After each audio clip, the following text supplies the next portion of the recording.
Welcome to another fantastic episode of the Get Clients with Speaking show.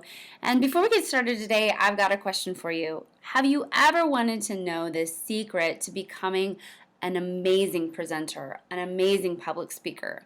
Well, you're in for a real treat because today my guest expert is Dain Blanton, the 2000 Olympic gold medalist in beach volleyball.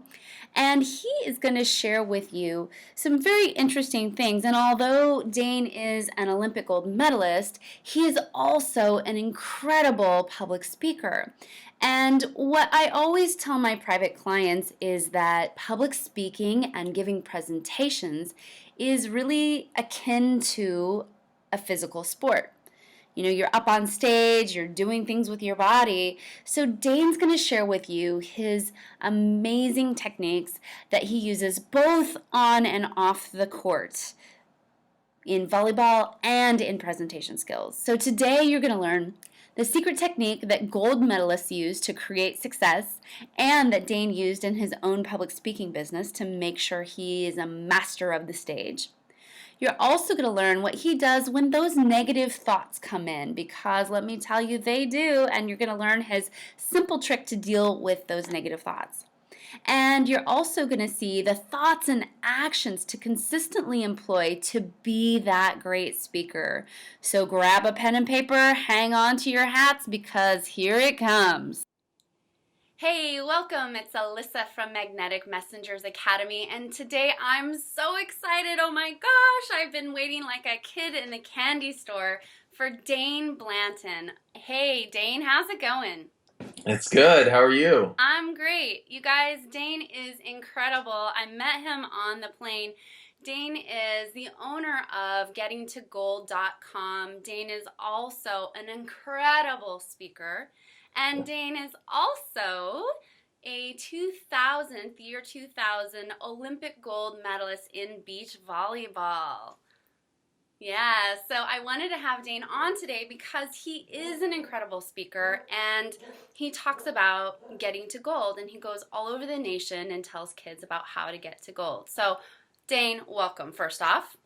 Thanks for having me. I'm excited as well. I forgot what flight we met on, but of course, traveling all over the United States and crossing paths was a treat. And finally, we get to sit down and do this. Yeah, I know. I'm so excited, and thanks for taking the time. So, I'm curious to know, because I'd never met a gold medalist before, so I thought, wow, this is pretty special. I get to fly in a plane next to a gold medalist. And I'm curious to know the mindset that it takes to win a gold medal. Can you share with us just a little bit about the mindset that you had to have to achieve that huge accomplishment? Well, I think first and foremost, you have to be really passionate, and it starts with that passion that you love to do what you're doing, and that you can go out every day working towards it, but loving what you do, so it doesn't really seem like work. And at a young age, I had went to a beach volleyball tournament. I was from Orange County in Laguna Beach, to be exact, and I fell in love with the sport. The tour came into town. I saw these guys. I was like, if you can make a living playing beach volleyball, how cool. And I really parlayed that, got my grades up in school so I could get a scholarship to play indoor volleyball. And then I went to Pepperdine University, and after I graduated, I knew I wanted to get out on the beach, and one thing led to another. The Olympics adopted beach volleyball in '96, which was a little too quick for me. I was a little too young. But 2000 was the year, and me and my partner, Eric Fenoy Moana, ended up surprising a lot of people because we weren't expected to do very well. And through that passion, through that focus, through that believing in yourself, was probably the huge tools, and really having a vision and visualizing that success was the only way we won, because if we would have listened to anybody else, there's no way in the world it would have ever happened. I love that. So first of all, having something that you're passionate in and just doing it and going for it and really living through that passion. But I also heard you say visualizing success. Can you just tell us more about how you visualized your success? Yeah, absolutely. I mean, every day you need to create role models out there, find role models, people that you want to model your behavior after people that you want to strive to be like. And there was a lot of athletes out there that I wanted to emulate some of their success and how they were. So you kind of envision yourself in that situation. But visualizing, to break it down, I used to visualize every day, like even before practice, really focusing on, I'd run like a highlight reel through my head about like some of the best plays, because when you are doing visualization work, you can eliminate all the errors and you can focus on you being 100% you and making the awesome play. And, I think that translates into pretty much every other aspect of life, whether it be in work or play or whatever. If you visualize and focus and picture yourself doing really well at something, you trick the mind, because the mind doesn't know the difference between those visions and reality. Yeah, and this is a tool. Am I right when I say this, Dane, that top athletes all over the world use this tool of visualization? Well, absolutely. And I think if you're not using it's a disservice. Anytime you have to perform, whether it is, I work in sports broadcasting and doing live television. I mean, when that light goes on, you got to be ready to go. When that whistle blows in a game, you got to be ready to go. And if you're a speaker getting out in front of 1,000 people or more to speak, you got to be ready to go. There's no commercial breaks. It's like you got to be on, and you really got to believe in yourself. That's why you can get so much benefit from visualizing as if you already did it before. I love to go to the venue wherever I'm going to speak, or wherever I'm working in sports broadcasting, or where I was playing, and look at the venue. And so I was familiar with it. So I knew exactly where it was. And then my mind felt more comfortable when the real thing actually happened.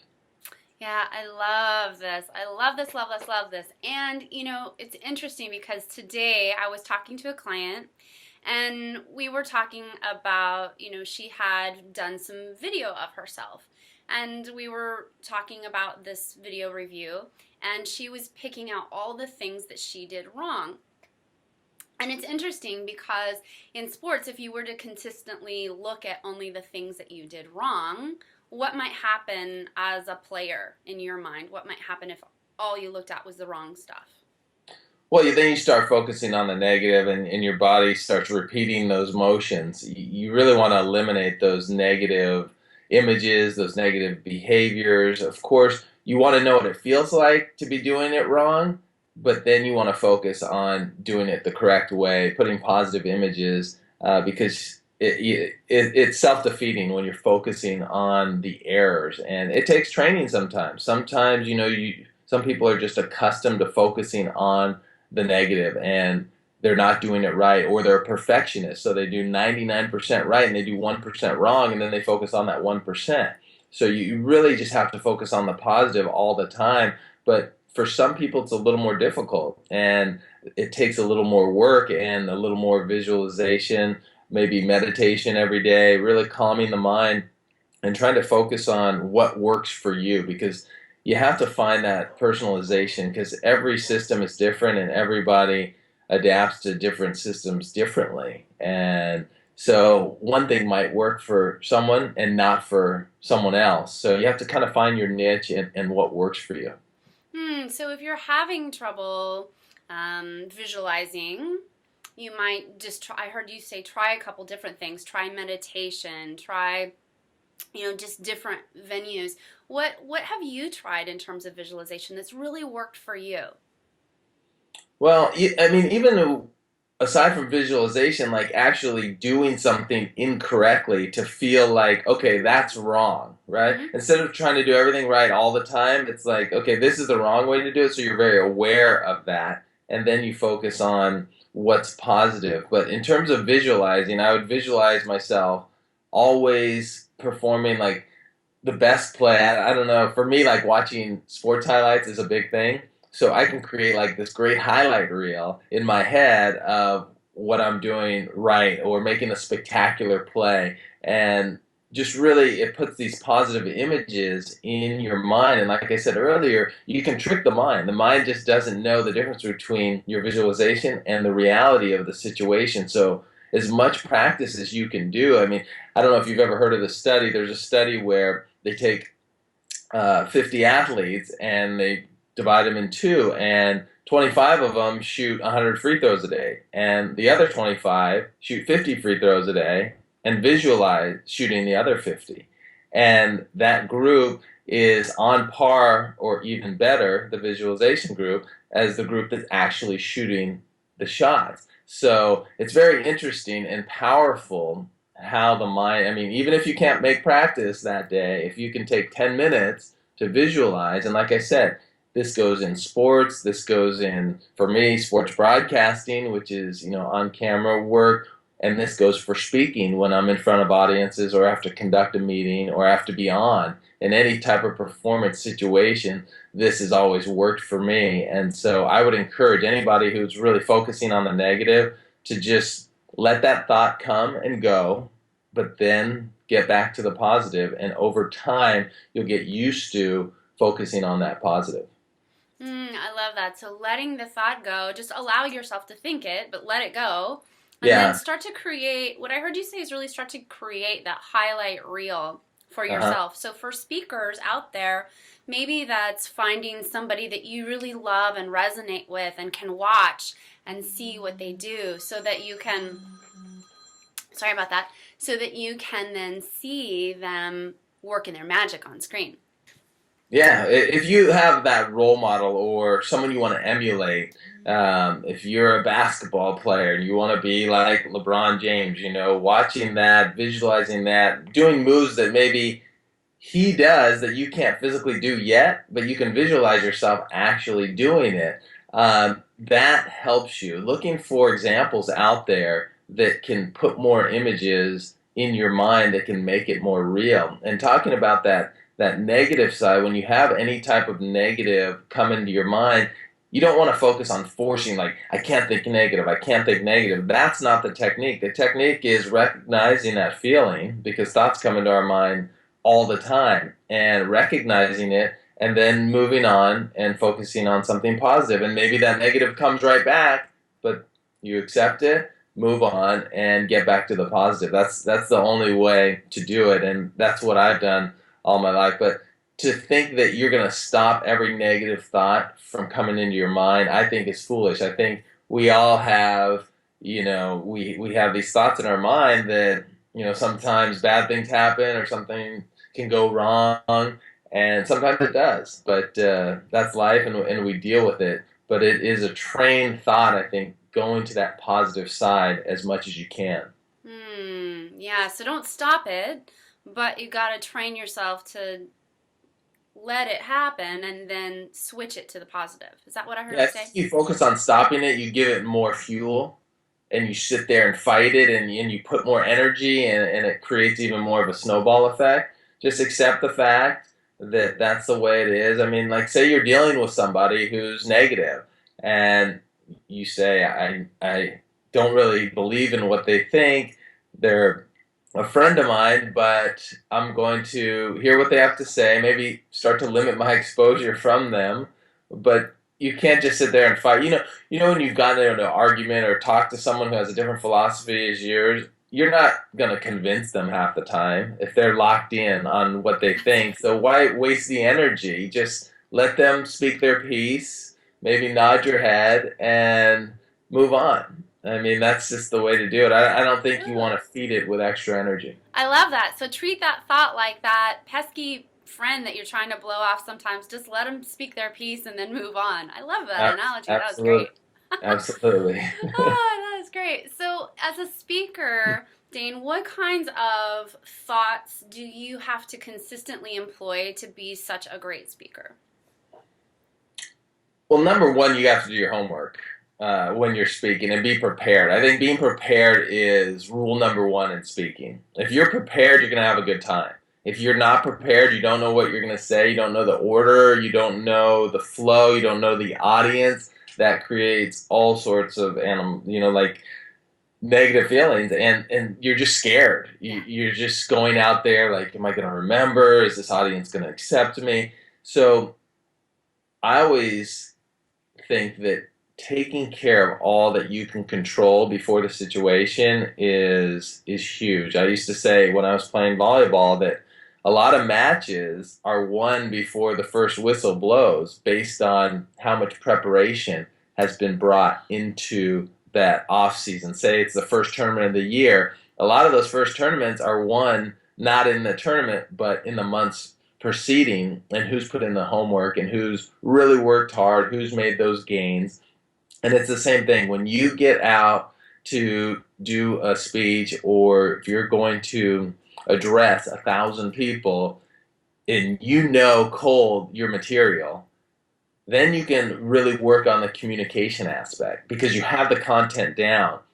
And then that next level, I mean, number one level would be having that content. Number two would be being able to communicate the best that you can and really capture the audience. And that is by using different techniques and really recognizing and knowing the audience. You know, you can know your audience before you go in. You can know your material before you go in. You can know the order. You can know your slides. You can know whatever it is you use. If you use visual aids, you can control what you're going to wear. I mean, all those things need to be buttoned up and taken care of before you walk out and address that audience.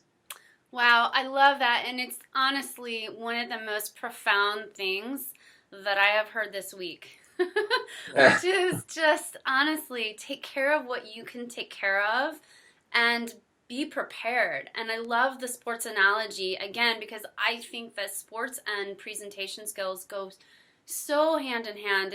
I always say that presenting is a physical sport. You are basically, while it's true you're not playing a game, you are doing very physical things with your body. So I love this idea you had of just prepare yourself. And in doing that, you can get so much stuff out of the way so you can truly focus in on your audience, which is the most important thing. What's the reason why you're there? I love that. Yeah, because I mean, if you're not prepared, you're thinking about your content and I got to remember doing the right thing, and I also encourage people that are speaking, because people will call me and say, Dain, I know you speak and I have to give this presentation and I'm not used to it, and I always say, don't try to memorize the stuff. Just have an outline, whether it's 3 points, whether it's 5 points, whatever you can remember, and then you kind of go with the flow. You don't want this rigid, scripted, straight up speech, because the audience is going to see right through you and they're going to look at you as unauthentic. Even though you may be authentic, you may know your material, they're just going to look at you as a robot. You want to think that you're having a conversation with not 1,000 people. You're having a conversation with each individual one at a time. That's why I try to hold eye contact 3 to 4 seconds with one individual and then move, rather than just continually scanning. You want to get that connection. And the cool thing is, just like you right now are nodding your head, if I find those people in the audience, they become my friend. Yeah. Because they're saying, I understand you, I agree, I get it. And that gives you more momentum, because you're like, all right, this person gets it. Okay, this person gets it. And it starts to be contagious. And I think even people in the audience, because if you're in the audience and you're not in your head, the person next to you is like, oh, okay, he's get it. And all of a sudden this becomes this like synergistic event where people start to buy in and understand and comprehend whatever it is you're trying to convey, and it makes it way more effective. I love that. And I loved what you said about the eye contact. I have a phrase that I use with clients, which is one person, one thought. And one thought usually lasts about 3 to 4 seconds. So I'm locking on you, I'm focusing on you, I'm delivering that thought. I lock on another person, deliver the thought, and so on. But it does give you that beautiful connection and allows people to be sucked in and drawn into the conversation. I love that. What's one action based on everything you've said today that they could start to get into? Yeah, I think the biggest thing for anyone who's going to speak or is trying to get to that level and be more comfortable is, number one, that you're truly believing in your content and you're living your content. And by living it, I say everything that I talk about, I run it by people that I know, and I like to talk about and conversate about it. And you can tell by just talking with your friends what resonates, what works. It's almost like a comedian, I guess, using material, on their friends to see if it's actually funny. Yeah. It's the same kind of technique to where, what do you think about this theory, or does this make sense to you? And so it relates to the content and practicing that way. That's one thing I would do is work with your close circle in conversation, and because you're living it, and that's when you truly become authentic. But number two, I would say, is videotape yourself. I think videotaping yourself is huge because you always have to have that other set of eyes looking at you so you can look. It's like having a coach. A coach sees something that you don't see as a player on the court. So it's the same thing. When I used to play volleyball, it was video, and use that video to learn, what you're doing. And if you video yourself speaking, immediately, you're like, oh, I don't like the way I look. I'm not even smiling. Wow, I look so serious. And those are the biggest things that come across when you're working with an audience. If you can't communicate, and if they don't buy in, if they don't think you're authentic, if they don't think you're friendly, if they think you're arrogant, I mean, the deal's off. The deal is And off. they shut down. Yeah, the deal is off. So you really have to look and see how you are performing. And it takes time. No one's going to be perfect out of the gate. You're going to do errors. When I first became a sports broadcaster, I fortunately got the opportunity to cover high school football. And thank God it was high school football and not a lot of people were watching, because I wasn't very good. I was really stiff, and I was like looking around like this. And if I would have done that at a big show, if my first break was to do an NBA game and I showed up looking like that would probably be the last time I worked in sports, right? So you want to use that lower format and work your way up, and know that it's a process. It's not going to happen. I mean, I know, and you probably know, you learn things all the time. You never reach like where it's like I'm an expert and I don't need to learn anymore. You're always learning, but practice, practice, practice. Prepare as much as you can. Video yourself so you know exactly what the audience is speaking, and know your audience when you go in. Is it going to be sixth graders? Is it going to be, the C-suite at a Fortune 500 company? Is it going to be junior high kids? A different agenda, and the more you can relate to them, the better off you're going to be. I love that. I love especially the getting into action with a video. It's one of the things I preach to my private clients all the time, is you've got to video yourself and have someone else take a look at it too, see what they notice. So I love that so much. Yeah. Dain, it has been such a pleasure having you here today. Oh my gosh, so much insight has been shared. And I think for me, the biggest thing that I got from you today, or one of the biggest things, was just the preparation and the visualization. Just two huge things that you can add into what you're doing. Just get yourself as prepared as possible and make yourself a mental highlight reel. Just get out there, find some people that you resonate, and just go inside and just picture them. Picture yourself being that. Love that. That's so great. So thank you so much for being here. Absolutely. And I think to simplify that, it's a matter of being external rather than internal. Because when you see someone get up there and they're thinking inside their head and there's no connection, you have to get to that point to where you're no longer internal, thinking about your presentation and everything that you're doing, and you're just trying to connect with the audience out there. And at the end of the day, be enthusiastic and be authentic. And even if you start talking about something crazy, if you can be enthusiastic and authentic about it, the audience is going to really relate to that and know that you're a real person, and that's what they want up there. Yeah, that's so true. At the end of the day, that is what they want. Well, thank you so much for being here. You guys out there can connect with Dain, gettingtogold.org. Is that right, Dain? And I'll put a link directly below this video. Yeah, .com or .org. Okay, they both go Either to one you. work. Great, awesome. Yeah. Well, Dain, thanks so much for being here. It's been so great to have you. Thanks for all the insights that you have brought. It's been amazing. Absolutely. Thanks for having me. You're welcome.